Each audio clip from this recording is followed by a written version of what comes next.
Hello there, Carol wants to share what I have learned from lesson 16.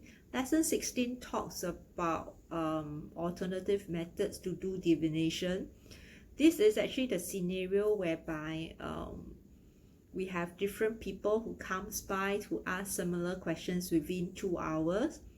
And you may be puzzled why we use 2 hours as this binding timeline. Reason being that divinations, we are using the Qimen app, and the app actually would generate a new charge every 2 hours, but you cannot predict the human flow that comes to us about their problems and coming to us with their questions. So in any situation when you have different people that comes to us and ask questions that is similar, but it happens all within 2 hours, then we cannot use a general method that we have actually learned to do divination. Because if you can use a general divination method for the first person, it doesn't apply when you use it for the second person who comes by within that 2 hours to ask you the similar question. Because within 2 hours, your chart, if you were to run it, it will still be the same chart that is generated. But how are you going to do a different reading for a different person that comes by? So there are two methods that Grandmaster actually introduced us. One is actually to use the birth date and also use their year stamp as the reference to do the reading.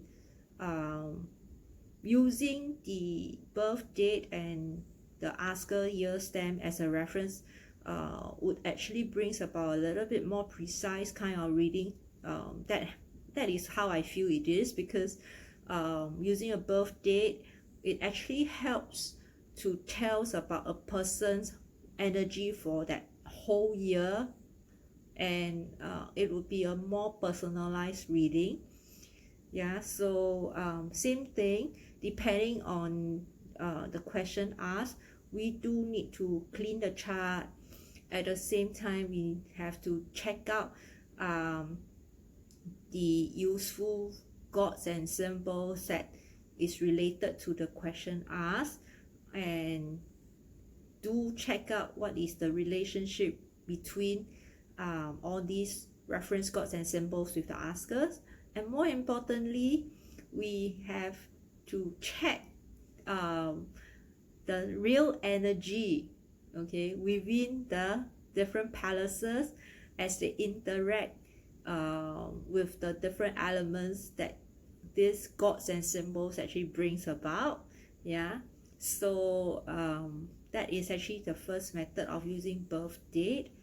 What happens if there are askers that comes by but they don't have birth date? Then the other method that we were taught is actually to ask the second or the third person to choose any numbers from 1 to 9, and any numbers that they have chosen, that will be their representation for their answer box. Yeah, so if any of the askers happen to choose 5, then that would actually be represented by going to Palace 2, because that will be actually the answer box itself. Yeah, so I myself have not tried out these two methods because this occurrence of having different person with similar questions coming to us within 2 hours, I mean, at a novice stage, it has not really occurred to me, but I would love to have an opportunity to try it out to both methods to see which one actually resonates with me more.